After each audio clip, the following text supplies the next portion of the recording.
క్రీస్తునందు సహోదరి సహోదరులారా, ప్రభువైన యేసుక్రీస్తు నామములో హృదయపూర్వకముగా ముందుగా ఇంత మంచి సమయాన్ని ఇచ్చిన నేను దేవునికి ప్రభువైన క్రీస్తు ద్వారా కృతజ్ఞత స్తుతులు చెల్లిస్తున్నానండి.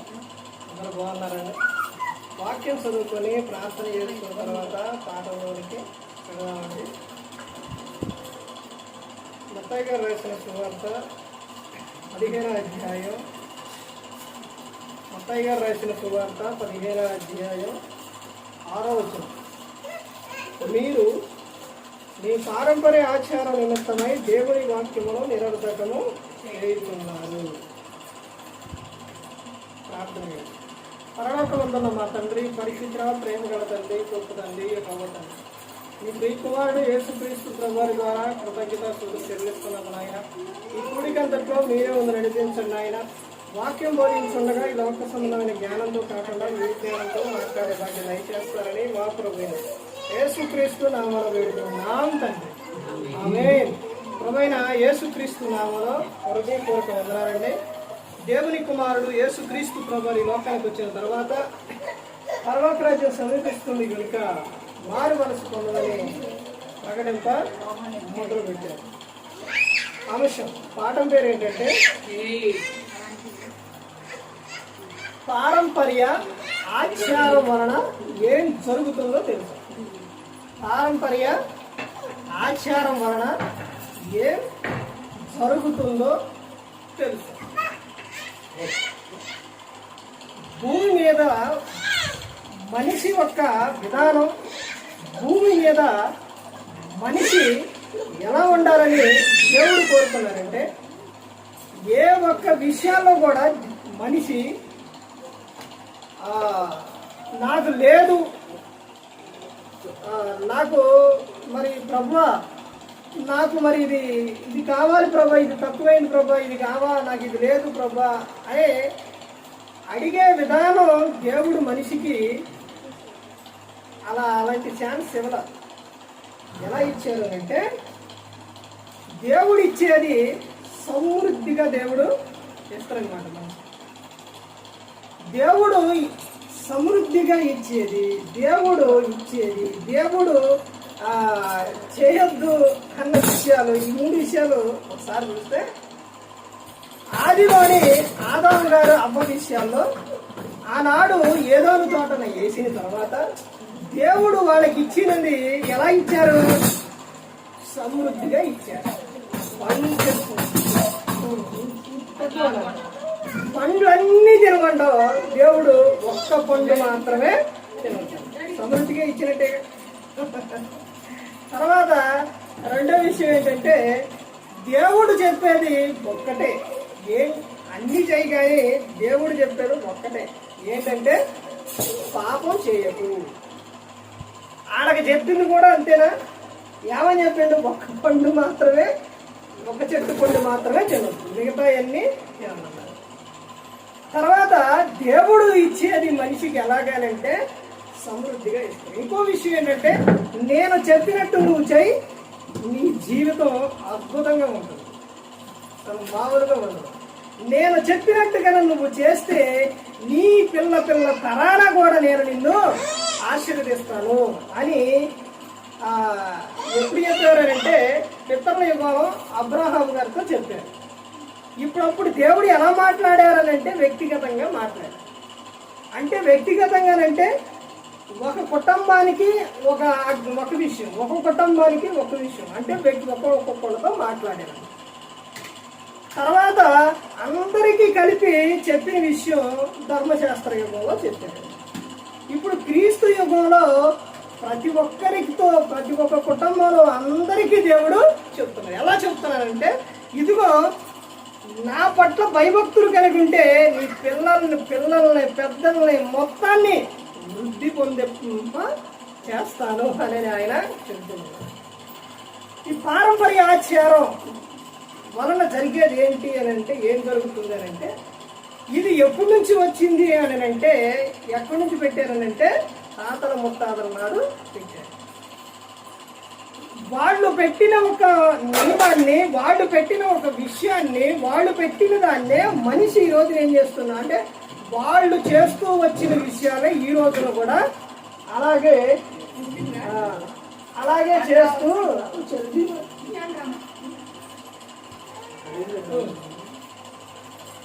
అలా చేస్తూనే వస్తూ ఉన్నారు. ఆ రోజున ఉన్న వాళ్ళ అంటే డాక్టర్ల యొద్దకు ఇప్పుడు ఏదైనా ఒక అనారోగ్యం వచ్చింది అనుకోండి, వాళ్ళు పెద్దోళ్ళు ఎవరి దగ్గర ఏ డాక్టర్ దగ్గరికి వెళ్తారు? అప్పుడు మా డాక్టర్ వారు బాగా చూపుతారు, వాళ్ళ దగ్గరికి వెళ్తే అని వాళ్ళ దగ్గరికి వెళ్తారు. ఇప్పుడున్న జనరేషన్లో, ఇప్పుడున్న విధానంలో ఇప్పుడు ఒక ఏదన్నా సమస్య, ఒక అనారోగ్యం వచ్చింది అనుకోండి, పాత డాక్టర్ గారు ఉన్నారు, వాళ్ళ దగ్గరికి వెళ్దాం అని వెళ్తారా? వాళ్ళ దగ్గరికి వెళ్ళి చూపించుకుంటారా? చూపించుకోరు. ఎక్కడికి వెళ్తారు? కొత్త డాక్టర్ దగ్గరికి వెళ్తారు, పెద్ద డాక్టర్ దగ్గరికి వెళ్తారు. కానీ ఈ విషయానికి ఏదన్నా ఒకటి చేయడానికి వచ్చేసరికి వాళ్ళు పెట్టిన విషయాలే ఏం చేస్తారు? చేస్తూ వస్తూ ఉన్నారు.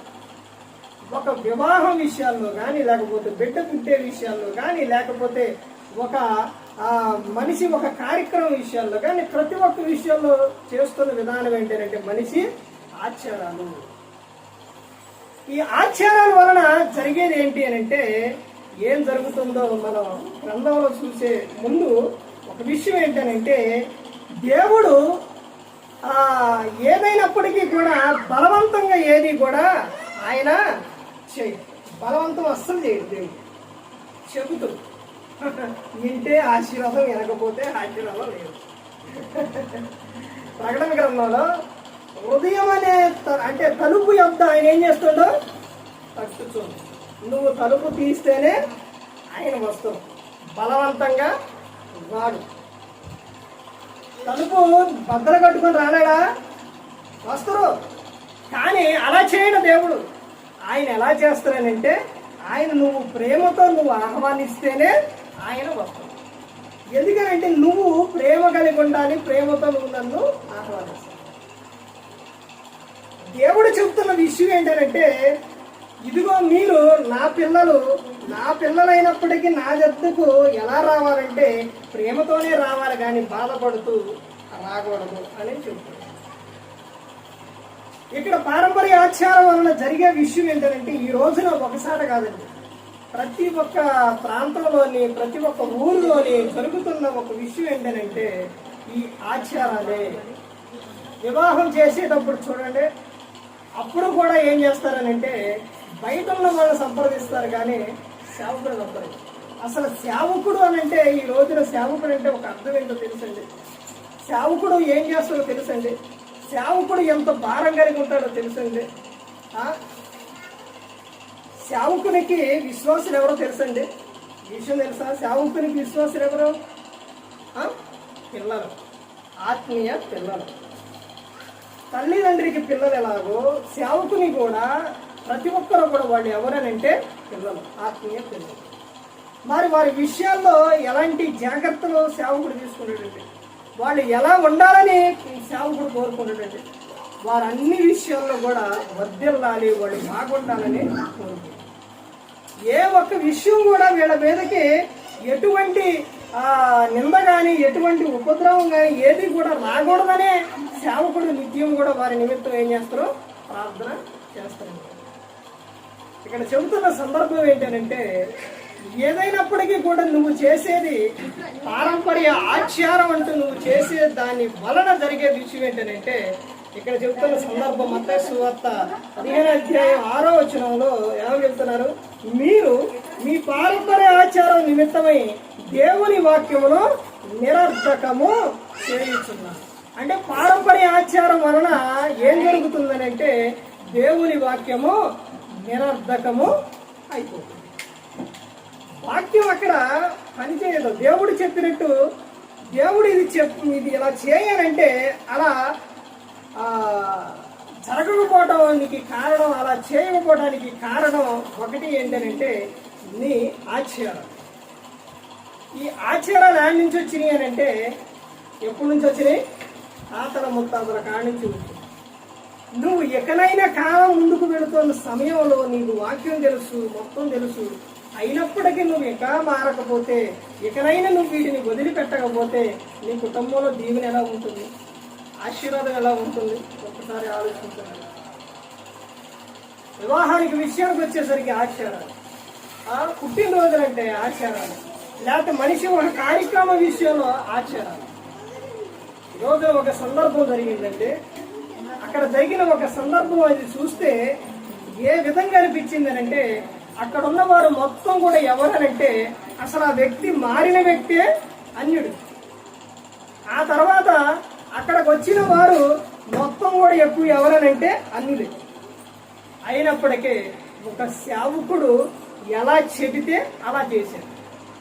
స్నానం చేపించారు, పెట్టెలో పెట్టారు, తర్వాత వాక్యం పాటలు పాడారు, తర్వాత వాక్యం చెప్పారు, ప్రార్థన చేశారు. అక్కడున్న ఆయన తీసుకెళ్లేటప్పుడు కూడా ఎవరో తెలుసండి, అన్యులే ఎత్తుకున్నారు. తీసుకొని ఏమీ లేవక అలా పెట్టుకున్నారు, వెళ్ళిపోయారు. క్రైస్తవులు ఎలాంటి చూసినప్పుడన్నా కొద్దుగన్నా ఉండాలి. క్రైస్తవులు ఇలాంటి తెలుసుకున్నప్పుడన్నా కొద్దుగన్నా ఉండాలి. మనిషి మరణించాడంటే ఎన్ని ఆచారాలు చేస్తున్నారు, అప్పుడే ఎన్ని విధాలుగా చేస్తున్నారంటే అసలు ఆ సమయంలోని వాక్యం, ఒక పాట కానీ వాక్యం కానీ ఏది కూడా చెప్పే విధానం కూడా లేకుండా పోతుంది. ప్రేమ ఇష్టం ఉండొచ్చు అంతే, కానీ అది దేవుని కంటే ఎక్కువ. అక్కడ ఉన్న వారందరూ కూడా వాక్యం చక్కగా విన్నారు, మొత్తం అన్యులే. తర్వాత సేవకుడు ఇలా చేయాలంటే అలాగే చేశారు. ఈ రోజున క్రైస్తవంలో సేవకుడు చెప్పినప్పుడేమో అంటారు, ఆ తర్వాత ఏదైనా ఒక విషయం వచ్చేసరికి వాడి ఇష్టానుసారంగా చేస్తూ ఉంటారు. ఇది చేయొద్దు అని అంటే కన్ఫామ్ గా ఆ రోజున అయ్యే చేస్తూ ఉంటారు. సేవకుడు ఎంత బాధపడతారు. ఇలాంటి సందర్భాల్లో బయట ఉన్న అన్యులు వాళ్ళు వచ్చి చూసినప్పుడు, ఇప్పుడు వివాహానికైనా మనిషి మరణించినప్పుడైనా ఒక ఊరోనే కాదు, అనేకమైన ప్రాంతాల్లో నుంచి వస్తూ ఉంటారు. వాళ్ళందరూ చూస్తారు, ఇదేంటి అక్కడ ఎలా జరిగింది, ఇక్కడ ఎలా జరుగుతుంది అనేది ఏ విధంగా వస్తుంది ఒకసారి ఆలోచించండి. ఇదంతా ఏంటి, అప్పుడు ఏమైపోతుందంటే వాక్యము నిరర్ధకమైపోతుంది. ఎక్కడైనా ప్రతి ఒక్కరు కూడా తెలుసుకోవాలి, ఎందుకు మనం ప్రార్థనకు వెళ్ళేది, ఎందుకు మనం కూడికలు పెట్టుకునేది, ఎందుకు సేవకుడు వచ్చేది. ఇవన్నీ ఎప్పుడన్నా గమనించారా? సేవకుడు వస్తుండో వెళ్ళిపోతుండో, వస్తుండో చెబుతుండో వెళ్ళిపోతుండో అనుకుంటున్నారు, కానీ ప్రయాసపడి వచ్చి వాక్యం చెబుతూ ఉంటే అందులో ఉన్న అర్థం ఈ రోజున క్రైస్తవులు తెలుసుకోలేకపోతున్నారు. వీళ్ళు కూడా అంతే, వెళ్తున్నారు వస్తున్నారు. ఎవరు? విశ్వాసులు. ప్రార్థనకి ప్రతి ఒక్క ప్రాంతంలో కూడా ఇంతేనండి. ఒక్క క్రైస్తవుల విశ్వాసులు తప్ప బయట ఉన్న అన్యులు చూడండి, వాళ్ళ పైన ఎవరైతే అధికారిగా ఉంటారో వాళ్ళు ఎలా చెబితే అలా వింటారు, ఎలా చెబితే అలా వింటారు. ఒక క్రైస్తవులే వినరు. దేవుని సేవకుడు ఇలా చేయండి అంటే అన్యులు అలాగే చేశారు. ఇప్పుడు వాళ్ళకి ఏమంటారు, వాళ్ళని ఏమంటారు, వాళ్ళ అన్యులకి ఏమంటారు, వాళ్ళు ఏమంటారంటే పూజారి. ఆయన ఎలా చెబితే అలా వింటారు. కానీ క్రైస్తవులు సేవకుడు చెప్పింది వింటున్నారా? సేవకుడు చెప్పినట్టు చేస్తున్నారా? సేవకుడు ఏమో లోక సంబంధంగా ఏం చెప్పడండి. బైబిల్లో ఏదైతే ఉందో, దేవుడు ఏదైతే చెప్పమన్నారో అదే చెప్పు, అదే నడుపు. ఎందుకనంటే దేవుడు మిమ్మల్ని ఎంతగా ప్రేమించారో సేవకుడు ఆ వాక్యాన్ని మీకు చెప్పి ఈ విధంగా చేయమని, మీరు అలా చేయమని చెప్తారు. ఎందుకో తెలుసండి, మీరు అలా చేస్తే అది మీకు దీవెన, ఆశీర్వాదం. ఎంతవరకు ఎన్ని సంవత్సరాలైనా కానీ మనం విలువారు మాత్రం అయి ఉండే వాక్యాన్ని మరిచిపోయి విడిచిపెట్టేస్తే ఏ ప్రయోజనం? ఒకసారి ఆలోచించండి. ప్రతి ఒక్కరూ గమనించుకోవాలండి. దేవుని నుండి మనకు ఆశీర్వాదం కావాలి అని అంటే ఒక అన్యుడు పట్టుకుంటాడు కానీ ఒక క్రైస్తవుడు పట్టుకోలేడు. ఎందుకని? అన్యుల్లో చూడండి, క్రీస్తు బైబిల్ గ్రంథంలో ఒక విషయం ఉంటుంది. నేను ఎక్కడికి వెళ్ళినా కానీ అన్యులే ఈ విషయం చేస్తారు, క్రైస్తవులు చాలా తక్కువ. ఎందుకనంటే ఒక విషయం ఏం చెప్తారంటే, యేసుక్రీస్తు వారు వీళ్ళు క్రీస్తు వారని వీళ్ళకి గెన్నెడు చన్నీళ్ళు ఇస్తే మీకు వచ్చే ఫలము పోదు, అధికమైతుంది అని. ఆ చన్నీళ్ళు అని అంటే అంటే వాటర్ అంటే క్రీస్తు వారంటే వీళ్ళు క్రీస్తుని నమ్ముకున్నారు, క్రీస్తుని సేవ చేసేవారు. వీళ్ళకి మనం తాగడానికి నీళ్ళు ఇస్తే మాకేమొస్తుంది? ప్రతిఫలం వస్తుంది, ఆశీర్వాదం వస్తుంది. ఇది క్రైస్తవుల్లో ఎవరైనా పట్టుకుంటారండి? వాళ్ళకి ఉండదు, ఏమి క్రైస్తవులకు ఉండదు.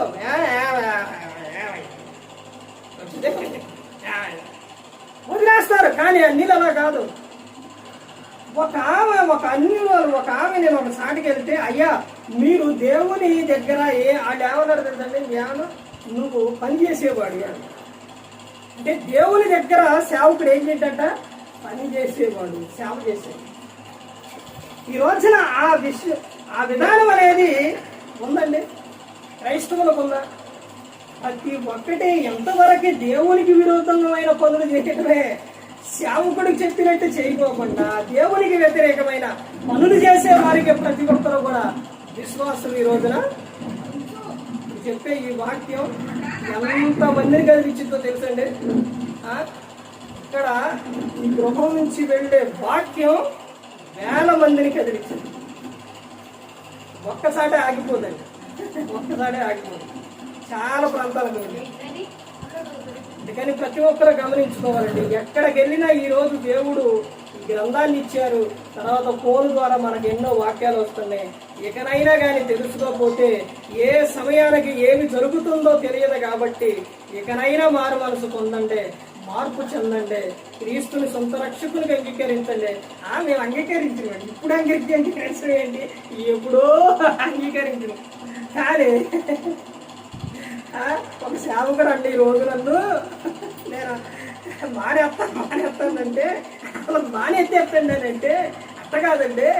ఇప్పుడు మిమ్మల్ని చేర్చుకున్నవాడు నన్ను చేర్చుకున్నాను, నన్ను చేర్చుకున్నవాడు నన్ను పంపిన వాడిని చేర్చుకోండి అని నేను ఆయనకు ఈ విషయం చెప్తే, ఏమంటే మిమ్మల్ని చేర్చుకుంటున్నారు కదా, మిమ్మల్ని బాగానే ఆహ్వానిస్తున్నారు కదా, బాగానే చూస్తున్నారు కదా, అన్నీ బాగానే ఉన్నాయి కదంటే ఆయన చెప్పిన మాట ఏంటో తెలుసండి, అన్నీ బాగానే ఉండే, మీరు చెప్పింది బాగానే ఉంది, నన్ను చేర్చుకుంటున్నారులే కానీ ఆ తర్వాత ఆయన చేర్చుకోవట్లేదు అన్నారు.